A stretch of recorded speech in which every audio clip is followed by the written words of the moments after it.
Dalam nama Bapa dan Putra dan Roh Kudus. Amin. Semoga rahmat Tuhan kita Yesus Kristus, cinta kasih Allah dan persekutuan Roh Kudus bersamamu dan bersama rohmu. Selamat siang, selamat datang para saudara dan saudariku yang terkasih. Hari ini kita semua berkumpul di tempat ini, kita mensyukuri akan semua proses yang kita semua telah lalui. Kita semua adalah orang-orang yang ditunjuk oleh Tuhan untuk menjadi pelayannya. Jadi kalaupun kamu masih kecil, kamu adalah pelayan Tuhan. Kamu adalah alat Tuhan. Kapan kamu menjadi alat Tuhan? Waktu kamu pakai baju misdinar. Waktu kamu menyanyi sekarang, nah itu kamu adalah pelayan Tuhan. Ya toh? Bangga atau tidak? Jadi sekecil apapun, sekurus, sehitam apapun seperti saya, kita semua adalah pelayan Tuhan. Dan kita harus bangga, karena yang kita layani ini bukan orang biasa. Yang kita layani ini adalah Tuhan. Nah, kita semua adalah orang-orang yang ditunjuk dan dipercayakan oleh Tuhan untuk bekerja di ladangnya. Nah, untuk bekerja di ladang Tuhan dibutuhkan komitmen, dibutuhkan kesabaran, dibutuhkan hati yang kuat dan teguh karena berhadapan dengan banyak kesulitan, berhadapan dengan banyak tantangan. Oleh karena itu kita mensyukuri atas berkat Tuhan ini sambil menyadari bahwa terkadang dalam tugas dan pelayanan kita belum melaksanakan secara maksimal karena kesibukan kita. Maka di hadapan Tuhan kita mohonkan ampun supaya layak merayakan misteri suci ini. Bersama-sama kita ucapkan doa, saya mengaku kepada Allah yang Maha Kuasa dan kepada saudara sekalian bahwa saya telah berdosa dengan pikiran dan perkataan, dengan perbuatan dan kelalaian. Saya berdosa. Oleh sebab itu saya mohon kepada Santa Maria, kepada para malaikat dan Roh Kudus, dan kepada saudara sekalian supaya mendoakan saya pada Allah kita. Semoga Allah yang Maha Kuasa mengasihani kita, mengampuni dosa kita, dan menghantar kita ke hidup yang kekal. Amin.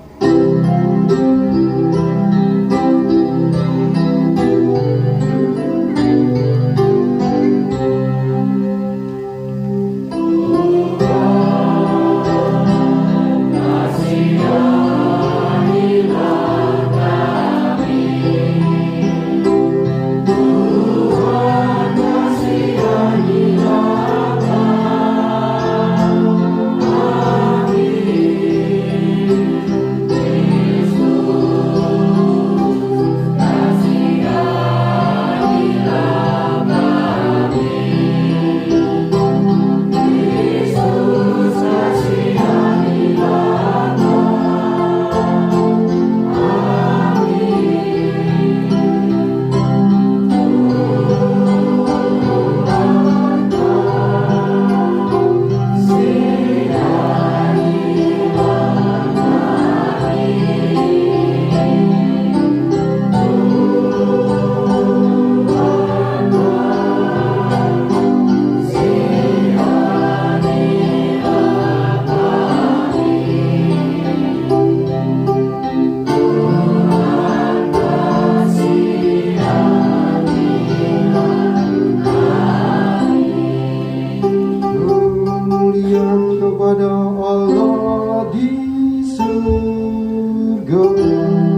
Engkau melihat hari kemudian dan menyediakan segala sesuatu yang kami perlukan. Engkau mengenal kami masing-masing dan selalu memperhatikan serta melindungi kami. Kami mohon kebijaksanaan yang lebih luhur dari emas, harta yang tak hancur oleh karat, mutiara berharga seperti yang disebut-sebut oleh Yesus Putramu, dengan pengantaran Tuhan kami Yesus Kristus Putramu, yang hidup dan berkuasa Allah sepanjang segala masa. Amin.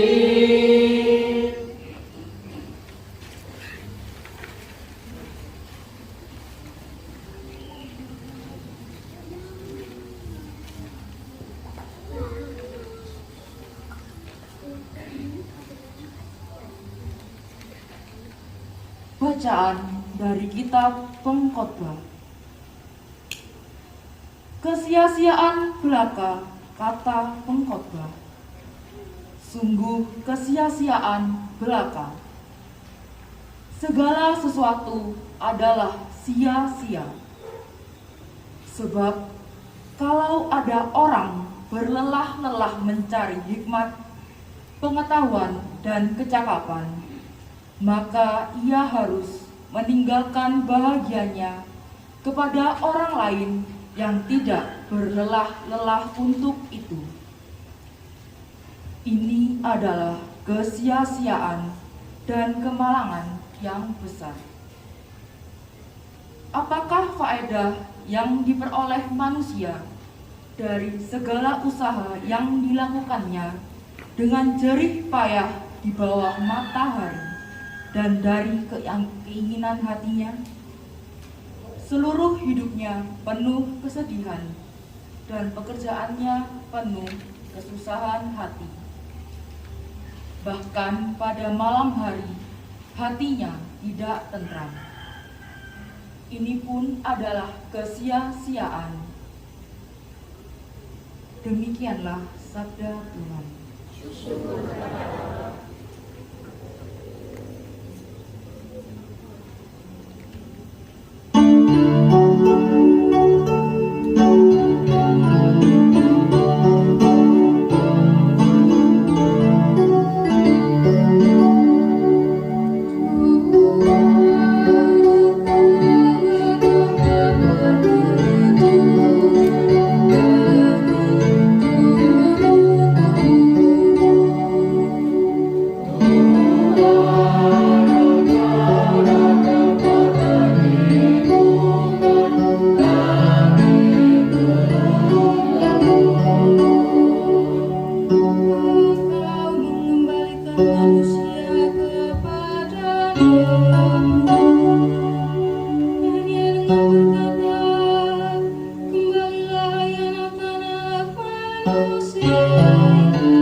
Bacaan dari surat Rasul Paulus kepada jemaat Kolose. Saudara-saudara, kamu telah dibangkitkan bersama Kristus. Maka carilah perkara yang di atas, di mana Kristus berada, duduk di sebelah kanan Allah. Pikirkanlah perkara yang di atas, bukan yang di bumi. Sebab kamu telah mati, dan hidupmu tersembunyi bersama dengan Kristus dalam Allah. Kristuslah hidup kita. Apabila Dia menyatakan diri kelak, kamu pun akan menyatakan diri bersama dengan Dia dalam kemuliaan. Karena itu, matikanlah dalam dirimu segala yang duniawi, yaitu pencabulan, kenajisan, hawa nafsu, nafsu jahat, dan juga keserakahan yang sama dengan penyembahan berhala. Janganlah kamu saling mendustai lagi, karena kamu telah meninggalkan manusia lama beserta kelakuannya, dan telah mengenakan manusia baru yang terus-menerus diperbarui untuk memperoleh pengetahuan yang benar menurut gambar penciptanya. Dalam keadaan yang baru ini, tiada lagi orang Yunani atau orang Yahudi, orang bersunat atau tak bersunat, orang barbar atau orang Skit, budak atau orang merdeka.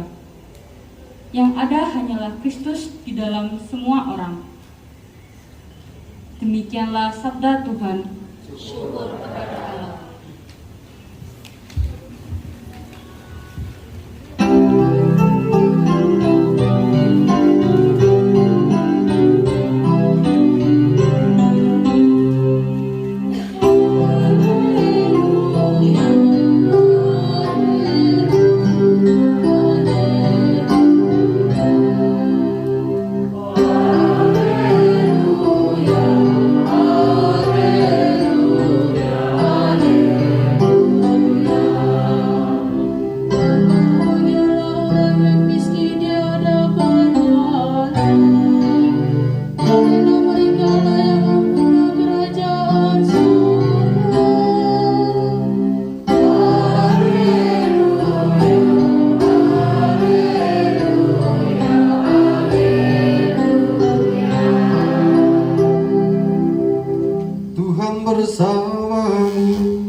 Inilah Injil suci menurut Lukas. Dimuliakanlah Tuhan.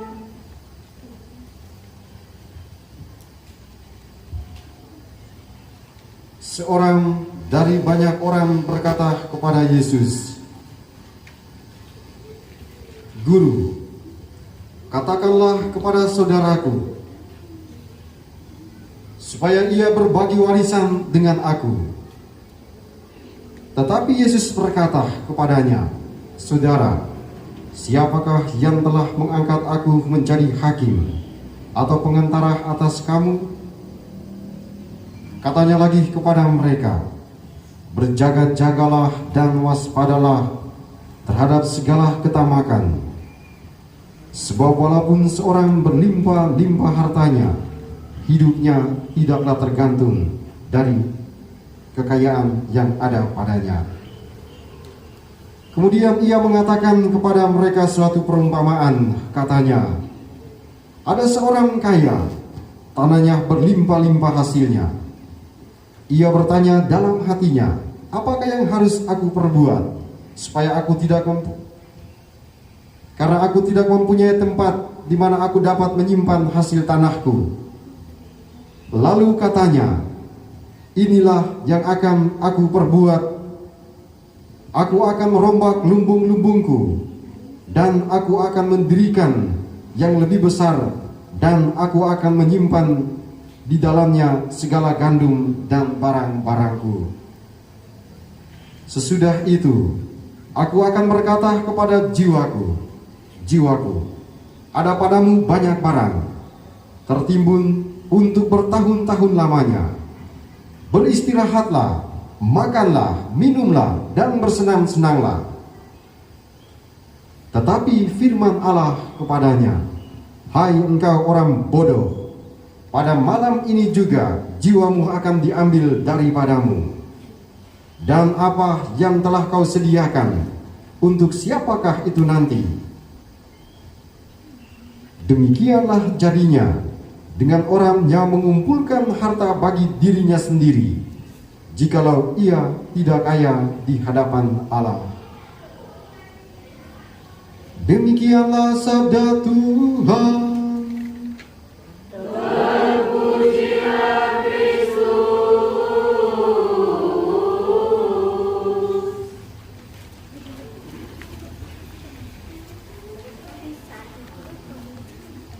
Para saudaraku yang terkasih dalam Tuhan kita Yesus Kristus, berkah dalam.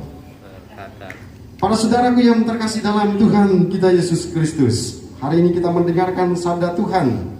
Tuhan mengingatkan kepada kita semua, apa sesungguhnya yang kita cari dalam kehidupan ini? Kamu, apa sebenarnya yang kamu cari dalam kehidupan ini? Cita-citamu apa? Uang. Ya cari uang. Kamu cari saya. Cari saya sama pasangan hidup. Oke.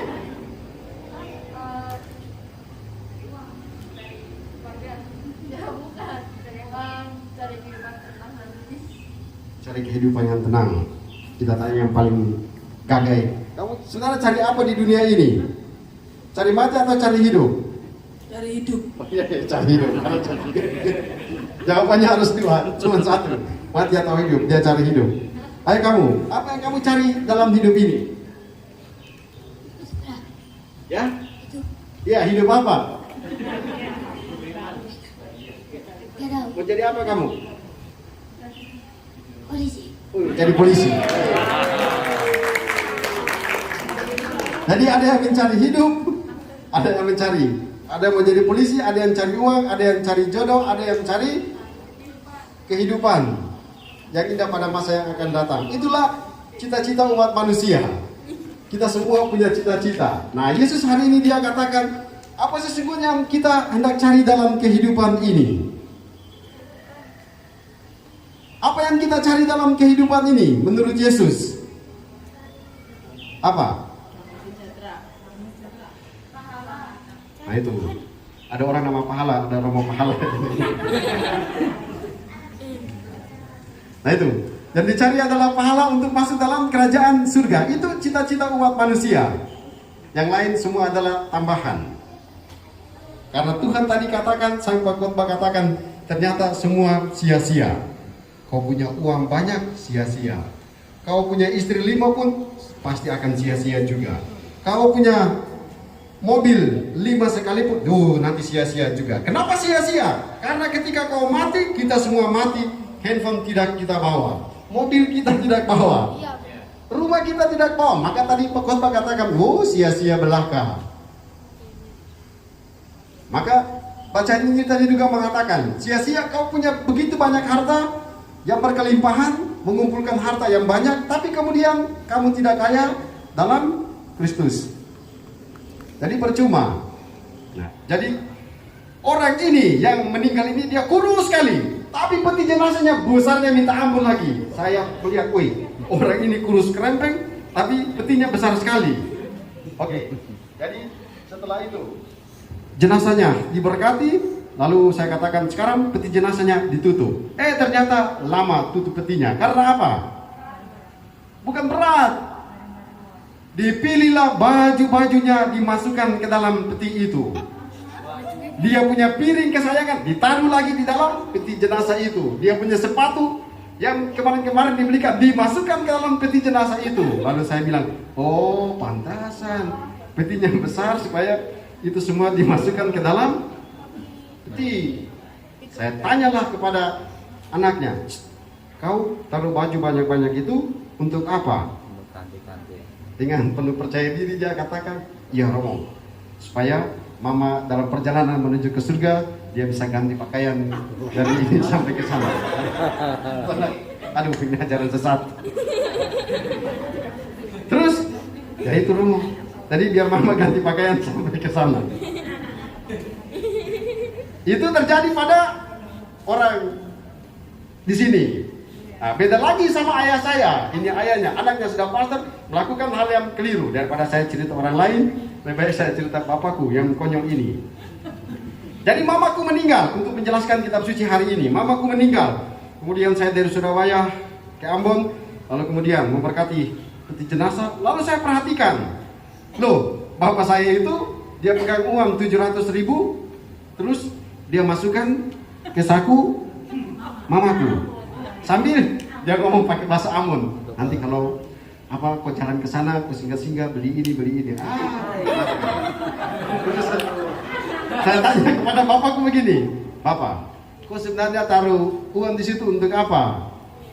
Bapak bilang, ya toh pastor, biarkan 40 hari dari sini sampai ke surga, mama mampir-mampir, jangan kelaparan, beli ini, beli itu. Saya bilang, aduh, kau punya anak ini pastor, kau buat ajaran sesat lagi.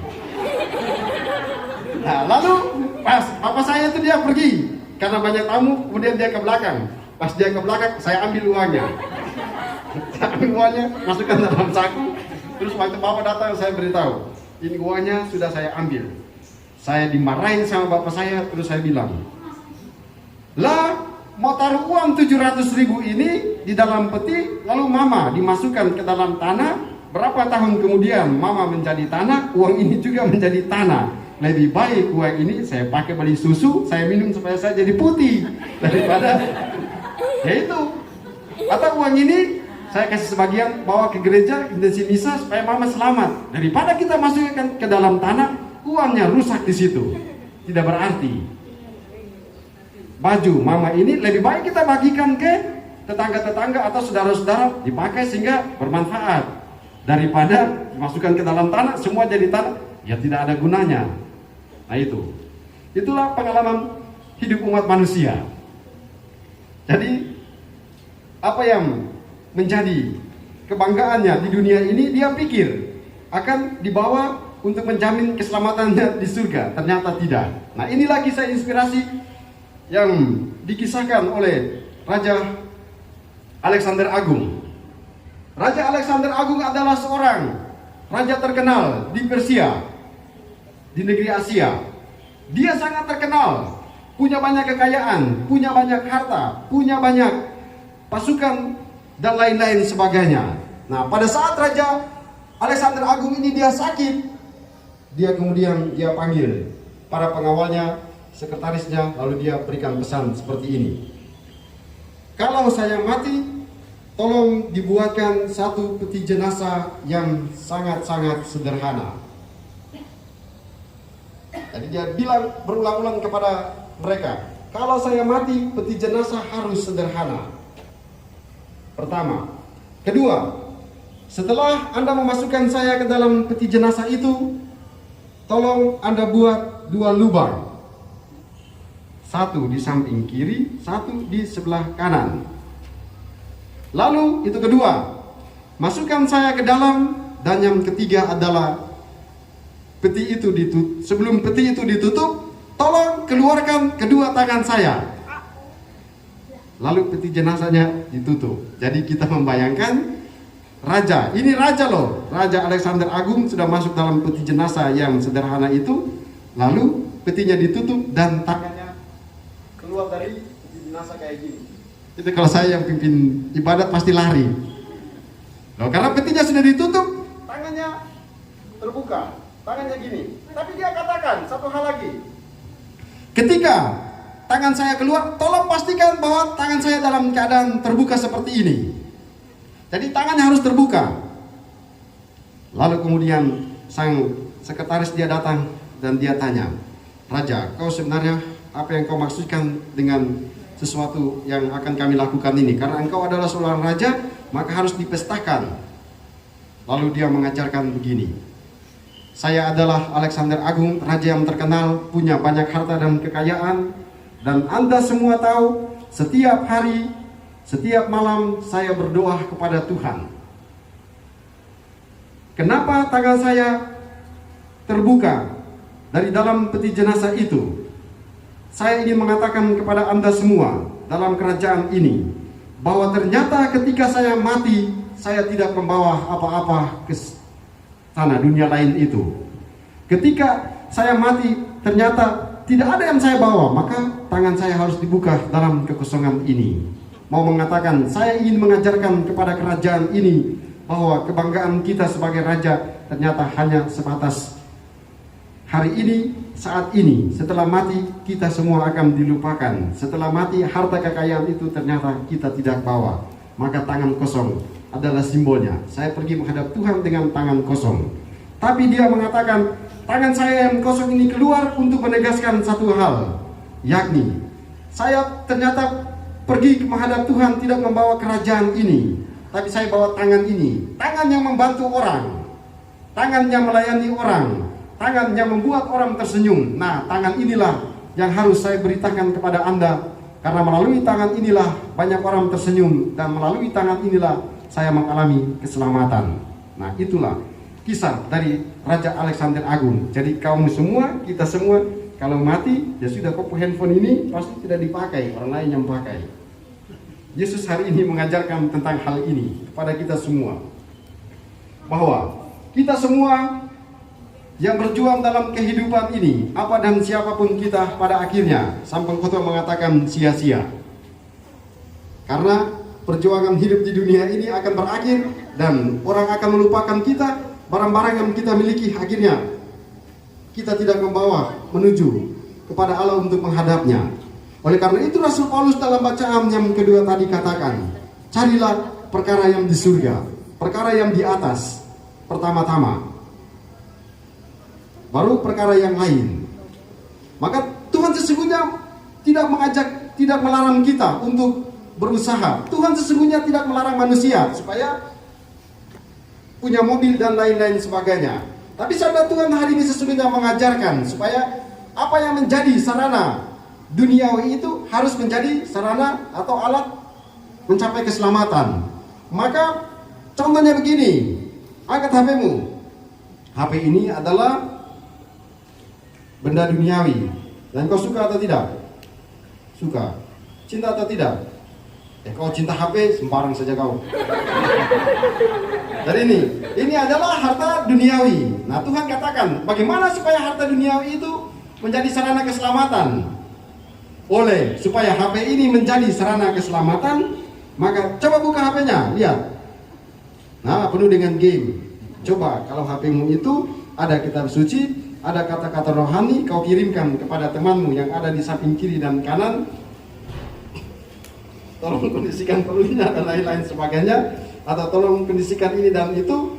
Nah, kau kirim hal-hal yang baik untuk mempertebaikkan mereka, maka HP yang duniawi ini akan menjadi sarana keselamatan ketimbang kau main game. Sudah, jadi sebentar kau download hal-hal yang bagus. Nah, itu supaya HP menjadi sarana keselamatan. Maka Tuhan katakan, mobil akan menjadi sarana keselamatan, rumah akan menjadi sarana keselamatan, sepeda motor akan menjadi sarana keselamatan. Padahal itu adalah hal-hal duniawi. Bagaimana mungkin bisa dikatakan mobil menjadi sarana keselamatan? Ketika Anda punya mobil lalu Anda berjalan, ada orang di pinggir jalan, dia menunggu kendaraan. Kemudian Anda menawarkan, kamu ikut saya saja, saya antarkan Anda ke tempat sana, tidak perlu bayar. Disitulah sarana keselamatan, karena Anda menghantarkan dia. Uang adalah sarana duniawi, tapi bisa menjadi sarana keselamatan ketika ada orang sakit membutuhkan bantuan, Anda mengeluarkan uang itu membantu mereka, kemudian ada kesembuhan yang terjadi di sana. Nah, itulah sarana duniawi yang kemudian berubah menjadi sarana keselamatan ketika digunakan dengan baik. Hari ini Tuhan mengajak kepada kita semua, apa yang kita cari dalam kehidupan ini. Tuhan mengajak kepada kita semua supaya apa yang kita miliki, apa yang ada pada diri kita masing-masing hendaknya digunakan sebaik mungkin sebagai sarana untuk mencapai keselamatan.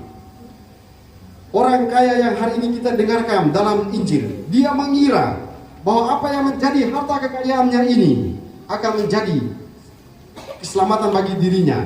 Dia memikirkan bahwa uang yang dia miliki, lumbung yang banyak itu, hasil yang melimpah itu akan menjamin keselamatan. Ternyata tidak.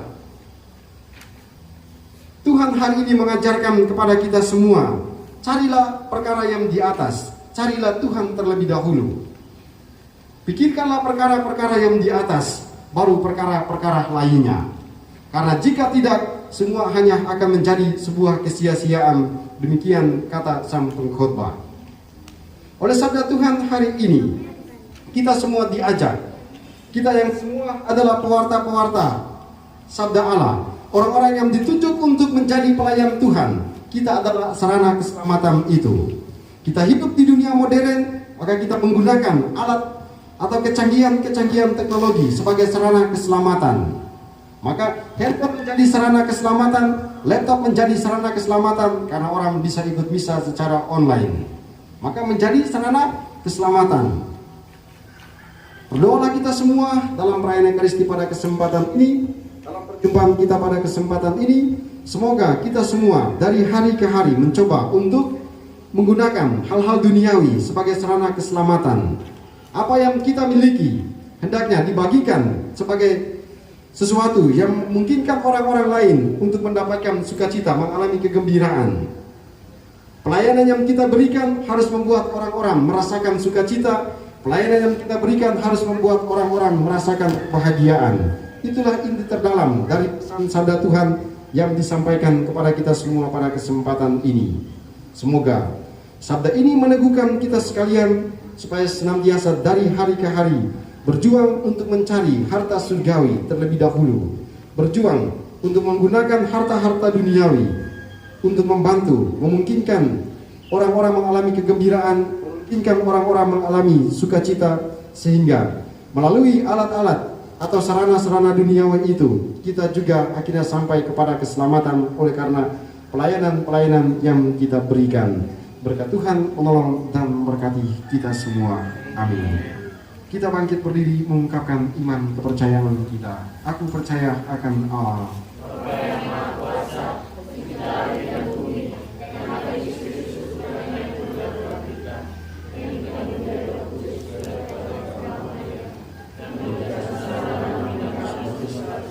Kita bersatu dalam doa permohonan. Saudara-saudari terkasih, marilah kita berdoa kepada Bapa yang telah membarui kita dalam Kristus. Sebab Kristus telah menjadi segalanya bagi kita, maka marilah kita sampaikan permohonan kita. Bagi gereja di dunia, semoga gerejamu semakin suka melayani, dan semoga tangan dan hati umat beriman terbuka lebar bagi semua orang. Marilah kita mohon. Bagi masyarakat kita, semoga masyarakat kami semakin adil dan semua orang mendapatkan perlakuan hukum. Semoga hak dasar setiap anggota masyarakat dijamin dan kerukunan tumbuh subur. Marilah kita mohon. Bagi para seniman dan ilmuwan, semoga para seniman, sastrawan, dan ilmuwan menolong kami untuk mengagumi serta menikmati keagungan dan keindahan ciptaan-Mu, sehingga hati kami tergerak untuk memuji Engkau. Marilah kita mohon.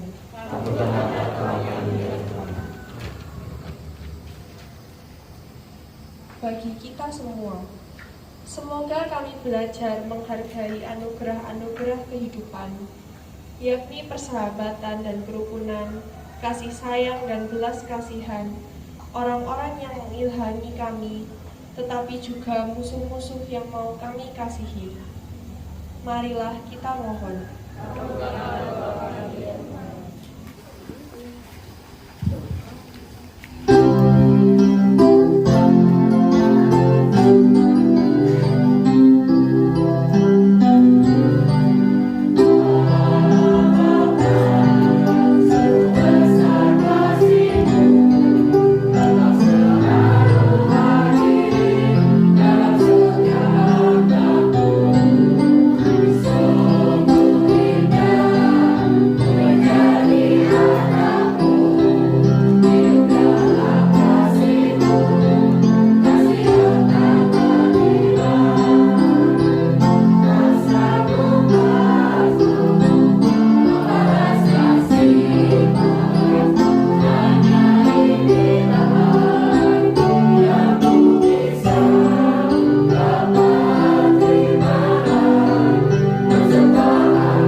sekarang berdoalah para saudaraku, supaya persembahanku dan persembahanmu berkenan pada Allah Bapa yang Maha Kuasa.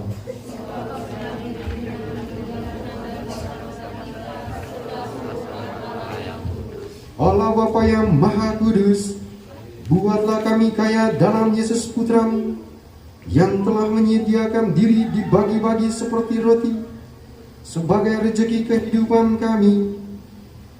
Dialah Tuhan kami yang hidup dan berkuasa, kini dan sepanjang segala masa. Amin. Tuhan bersamamu.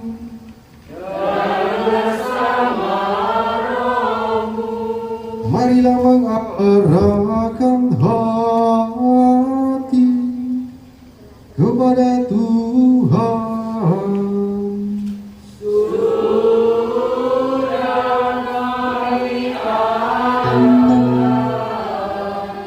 Marilah bersyukur kepada Tuhan Allah kita.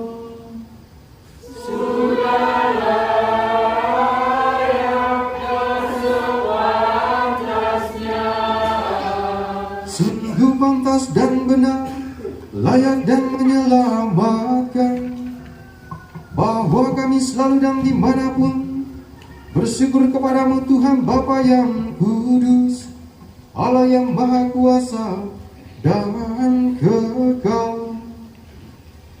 Sungguh tak terhingga kemuliaan-Mu, Engkau menopang makhluk yang fana dengan kealahan-Mu, dengan mengubah kodrat yang menyebabkan kami jatuh menjadi sarana keselamatan kami. Engkau menyembuhkan kami yang fana ini dengan pengantaran Kristus Tuhan kami. Dengan pengantaran Kristus itu, para malaikat bersukacita di hadapan-Mu dalam keabadian. Maka kami mohon, perkenankanlah kami memadukan suara dengan mereka dalam sukacita bersama sambil bernyanyi.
Engkau Tuhan sumber segala kekudusan, maka kami mohon kuduskanlah persembahan ini dengan pencurahan Roh-Mu, agar bagi kami menjadi tubuh dan darah Tuhan kami Yesus Kristus. Ketika Dia diserahkan untuk menanggung sengsara dengan rela, Dia mengambil roti dan sambil mengucap syukur Dia memecah-mecahkan, lalu memberikannya kepada murid-muridnya seraya berkata, "Terimalah dan makanlah kamu semua, inilah tubuhku yang diserahkan bagimu."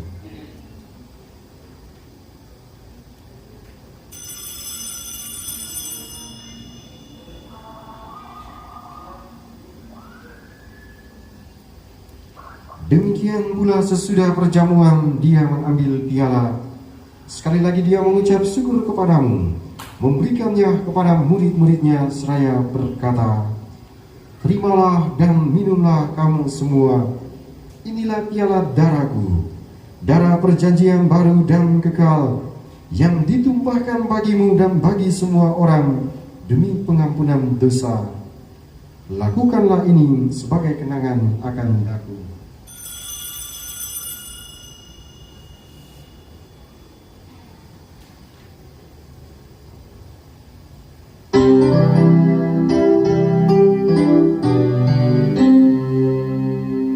Marilah mewartakan misteri iman kita. Setiap hari menyuarakan hati ini, angin dari biara ini, wafat Tuhan kami wartakan hingga sambil mengenangkan wafat dan kebangkitan Kristus, kami mempersembahkan kepadamu Bapa roti kehidupan dan piala keselamatan. Kami bersyukur sebab kami Engkau anggap layak menghadap Engkau dan berbakti kepadamu. Dan kami mohon semoga kami yang menerima tubuh dan darah Kristus dihimpun menjadi satu umat oleh Roh Kudus. Ingatlah Tuhan akan gerejamu yang tersebar di seluruh bumi, agar Engkau menyempurnakannya dalam cinta kasih, dalam persatuan dengan Paus kami Fransiskus dan Uskup kami Vincentius serta semua rohaniwan.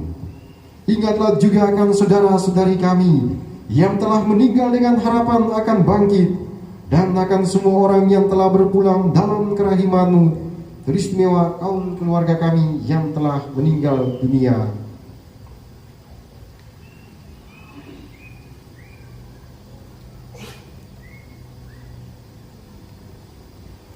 Terimalah mereka dalam cahaya wajah-Mu.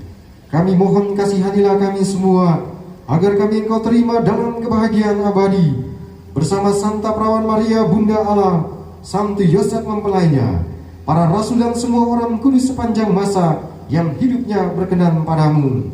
Semoga kami pun Engkau perkenankan turut serta memuji dan memuliakan Dikau dengan pengantaraan Yesus Kristus Putramu. Dengan pengantaran Dia, bersama Dia, dan dalam Dia, bagimu Allah Bapa yang Maha Kuasa, dalam persekutuan dengan Roh Kudus, segala hormat dan kemuliaan sepanjang segala masa. Amin.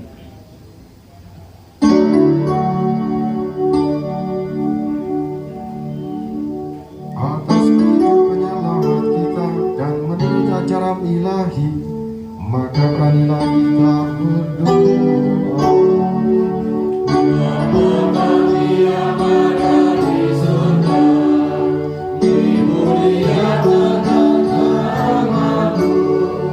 Datanglah kerajaan-Mu, jadilah kehendak-Mu di atas bumi seperti di dalam surga. Tuhan, kami mohon bebaskanlah kami dari segala yang jahat. Sudilah memberi damai sepanjang hidup kami, supaya kami yang telah dikuatkan oleh kelimpahan belas kasih-Mu selalu bebas dari dosa dan dijauhkan dari segala gangguan, sambil menantikan harapan yang membahagiakan dan kedatangan penyelamat kami, Yesus Kristus.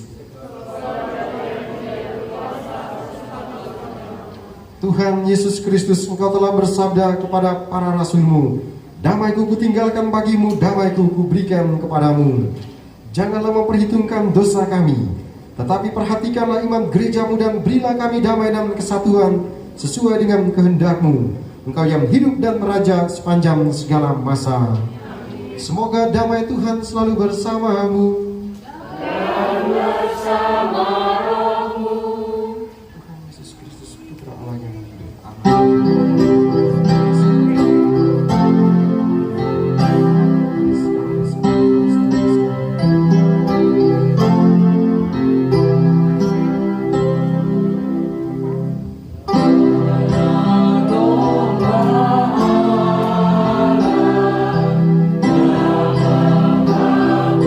Ku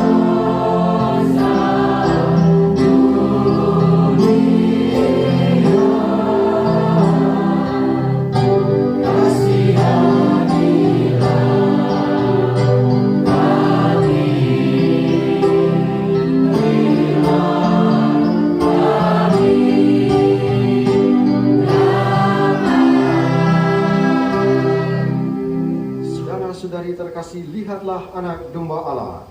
Lihatlah dia yang menghapus dosa dunia. Berbahagialah kita yang diundang ke perjamuan anak domba.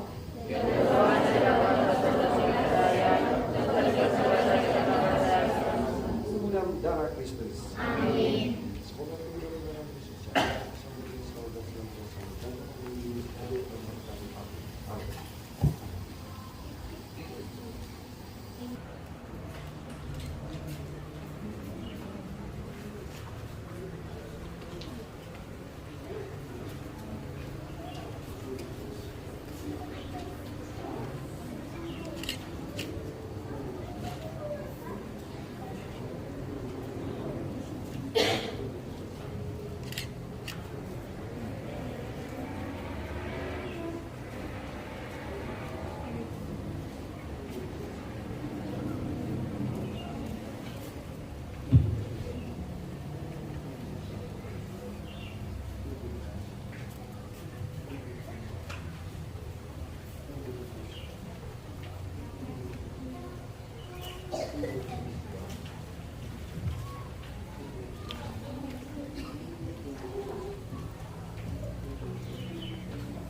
Yesus bersabda, "Akulah roti hidup. Barang siapa datang kepadaku, ia tidak akan lapar lagi. Barang siapa percaya kepadaku, ia tidak akan haus lagi."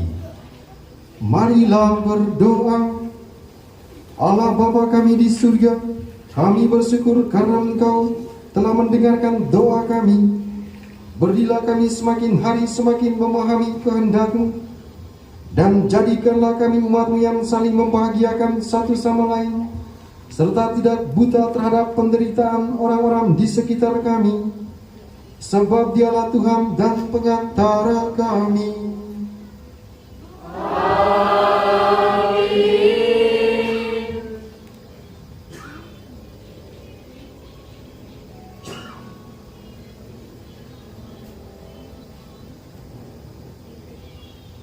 Ada pengumuman.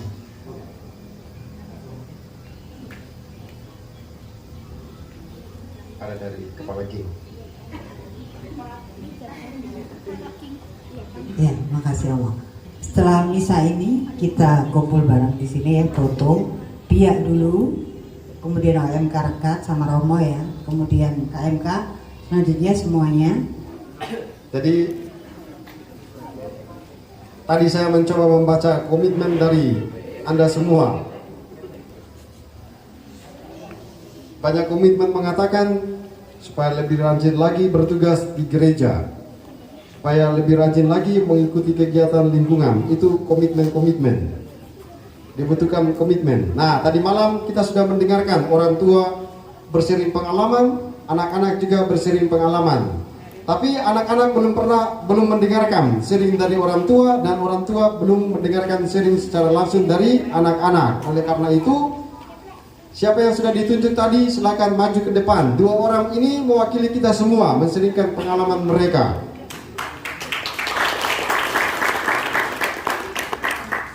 Kamu.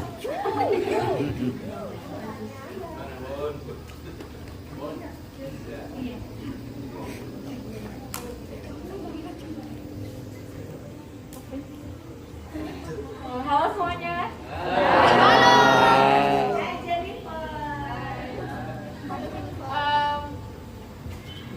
Untuk kesannya, pertama kesannya dulu ya selama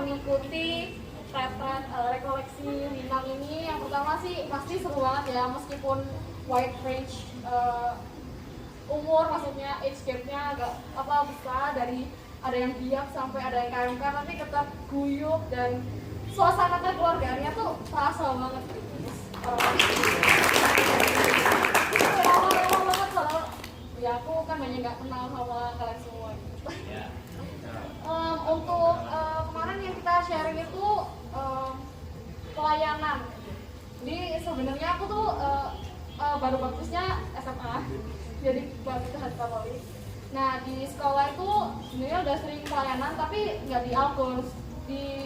Kalau kalian tahu pelayanan Santa Clara Maria, di sebelahnya SMA Frateran Surabaya. Di sana sering jadi choir sama pernah sama PUK kolektan, tapi seringnya jadi choir. Nah tantangan dalam pelayanan choir itu sebenarnya karena choir itu kan perlu persiapan, jadi kita tuh perlu spare waktu untuk latihan bersama. Ya solusinya kita tuh harus sepakat dulu schedule-nya kapan, misalnya setiap habis pulang sekolah latihan. Kalau misalnya ada tugas yang harus diselesaikan, selesaikan dulu. Pokoknya waktu schedule yang ditetapkan kita udah harus siap latihan. Itu tantangan sama solusinya baik saya.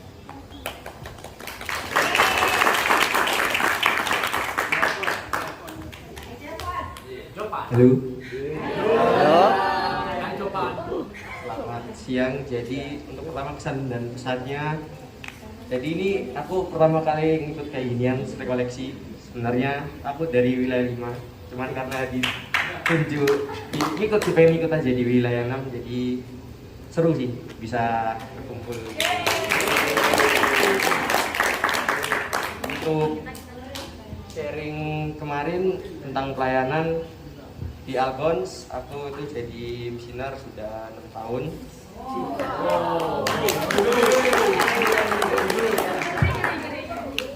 Di hambatannya itu karena udah lama jadi misioner tuh kayak muncul rasa males, jadi selalu itu ada. Dan susah bangun pagi karena juga ya gitu, capek bangun pagi terus, gak ada yang gantiin. Itu kadang juga waktu sama keadaan yang paling susah. Terkadang bentrok jadwal, ada kerja kelompok, ada acara keluarga. Itu sih biasanya yang kalau aku alami. Untuk komitmennya aku mencoba untuk setia dalam melayani sih.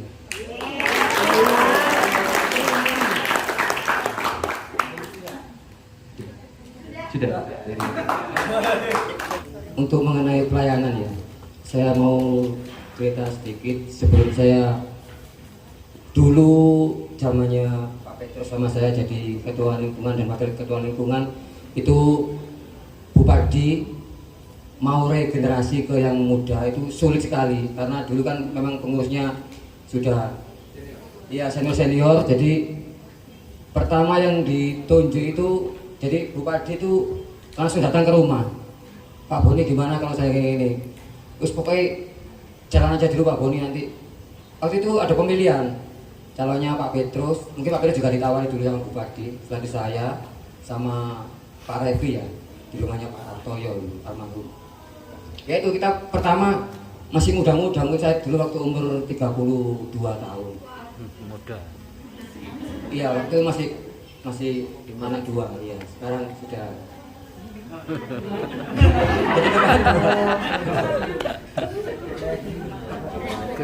Ya itu pertama dulu mau jadi pengurus itu sulit ya. Kita waduh pengurus. Itu rasanya kayak berat pertama gitu. Setelah itu ada Pak Pardi atau Pak Agus itu, jangan sekali-sekali kamu menolak untuk melayani Tuhan. Jalani dulu padanya, mengalir seperti air. Nanti Tuhan itu akan membantu kita dengan sendirinya melalui Roh Kudusnya. Ternyata benar, memang pertama tuh sulit sekali. Ada dukungan dari istri, akhirnya dukungan dari umat-umat. Akhirnya jalan dari jadi wakil ketua lingkungan 3 tahun, setelah itu naik ke ketua lingkungan 2 periode. Akhirnya terbiasa. Tapi tadi timbul rasa bosen sudah 2 periode, akhirnya saya tunjuk untuk Bu Emi dari Ketua Lingkungan.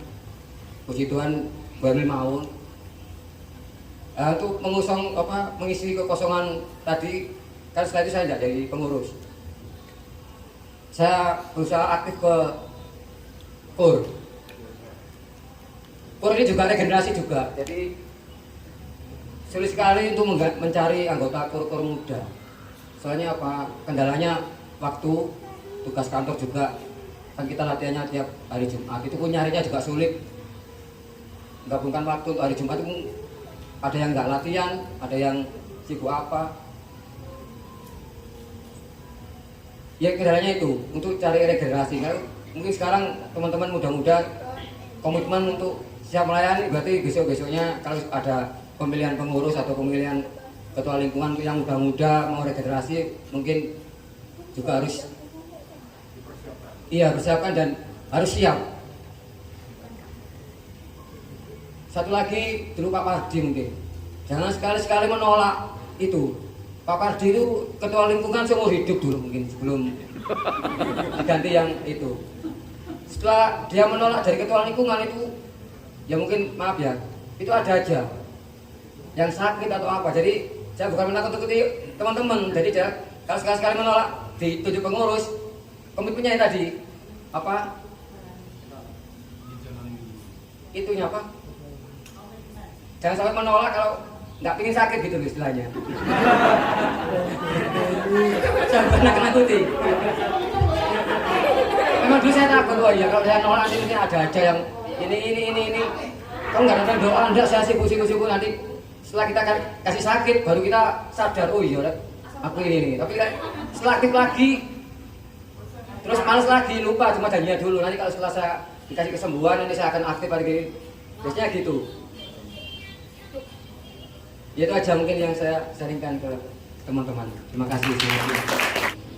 Tapi pertama saya senang kita kalau jadi pastor, jadi romo, kalau lihat anak-anak kecil, anak-anak muda punya semangat seperti ini, maka kita tuh rasa optimis bahwa 10-20 tahun mendatang masih tumbuh, masih kuat. Karena melihat anak-anak seperti ini dengan semangat seperti ini, karena di banyak tempat mengumpulkan anak-anak untuk pergi rekoleksi itu susah, apalagi kemarin tuh libur, hari ini libur. Nah, mereka akan memilih untuk pergi ke mall, mereka memilih untuk pergi rekreasi, tapi kamu ini adalah orang-orang rajin seperti tema pada kesempatan ini. Nah, kenapa kita mesti rajin? Kenapa orang harus rajin? Orang yang rajin itu dia punya misi. Ada sesuatu yang besar di depan sana sehingga membuat kita akhirnya harus bangun tidur dan pergi. Saya harus bangun tidur karena ada misa di sana. Ada orang menunggu saya di sana. Maka harus bangun, pergi. Karena ada sesuatu yang besar ada di sana. Maka kemarin kita juga yang orang tua merenungkan tentang Yesus yang memberi makan kepada 5.000 orang itu, dalam Injil dikatakan makan pun tidak sempat. Bayangkan, Tuhan Yesus makan tidak sempat karena begitu banyak orang keluar masuk untuk dilayani. Nah, demikian juga kita. Kemarin kami juga merenungkan karena sekolah, tadi teman kita mengatakan ya keterbatasan waktu, ya toh, ada sekolah, ada kuliah, ada tugas kantor. Nah, membuat kita akhirnya belum bisa.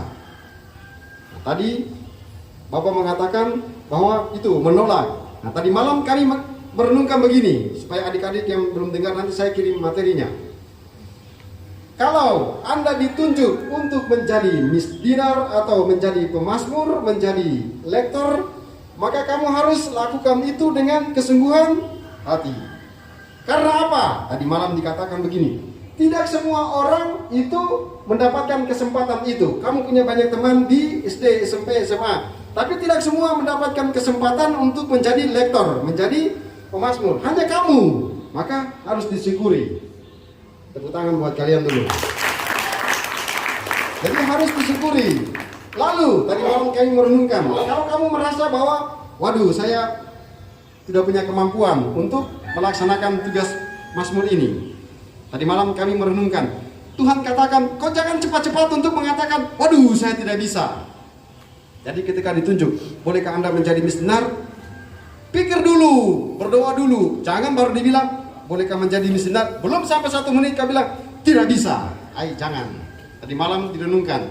Jika Anda merasa tidak mampu, jangan terburu-buru untuk menolaknya. Minta petunjuk dari Tuhan dulu. Itu. Tapi semua yang kita buat itu, kita adalah pelayan Tuhan, kita adalah pekerja Tuhan. Jadi kita melayani Tuhan melalui misioner, melalui lektor, melalui pengumpul kolektif dan lain-lain sebagainya. Itu kita bekerja di mana? Kita bekerja di rumah Tuhan. Kesungguhan hati, apalagi kau melayani Tuhan, harus jauh lebih dahsyat lagi. Itu.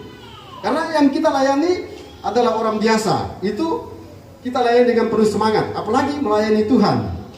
Maka tadi malam begini, buat adik-adik sekalian, kalau Anda kemudian merasa capek, kemudian merasa bosan dan lain-lain sebagainya, tadi malam kami yang orang tua merenungkan begini.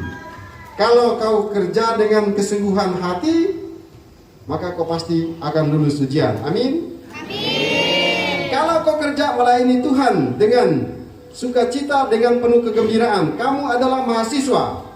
Hei, Tuhan itu dia tidak buta, tidak tuli mendengarkan doamu. Orang jahat saja Tuhan bantu, apalagi kau yang bekerja untuk Tuhan. Pasti dia akan berikan kamu kelulusan.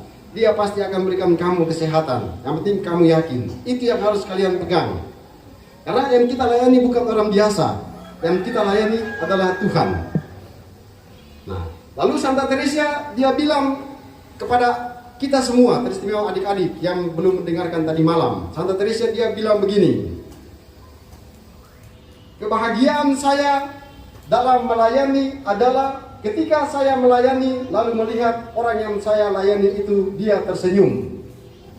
Demikian juga kalau kamu baca bacaan di depan, kamu baca dengan sangat indah, maka kamu akan lihat semua orang yang duduk di dalam gereja dia berdoa dengan sangat khusyuk karena kamu baca dengan keren, maka mendengarkan dengan baik. Tadi mereka baca sang pengkhotbah sia-sia, nah itu baca dengan sangat bagus sehingga kita yang ikut misa, wah, merasakan. Demikian juga saya pastornya, kalau pimpin misa tidak karu-karuan, maka ya itu tidak konsentrasi, maka yang ikut misa juga cepat bosan. Semua yang kita buat itu kita hanya pekerja, maka kita semua minta bantuan dari Tuhan supaya yang kita kerjakan, yakni menyampaikan sabda Allah, melayani umat dengan kehadiran kita, banyak orang merasakan kegembiraan. Layanilah dengan baik dan Tuhan pasti akan memberikan yang terbaik. Terima kasih untuk semuanya. Tuhan bersamamu. Kita sekalian, mereka yang kita ingat dan doakan dalam perayaan ini, kaum keluarga kita, dimanapun mereka berada. Kita semua, hari-hari hidup kita, studi kita, pekerjaan kita, semua yang kita kerjakan sepanjang pekan yang baru ini diberkati oleh Allah yang Maha Kuasa, Bapa dan Putra dan Roh Kudus. Amin. Saudara terkasih, pergilah, misa sudah selesai.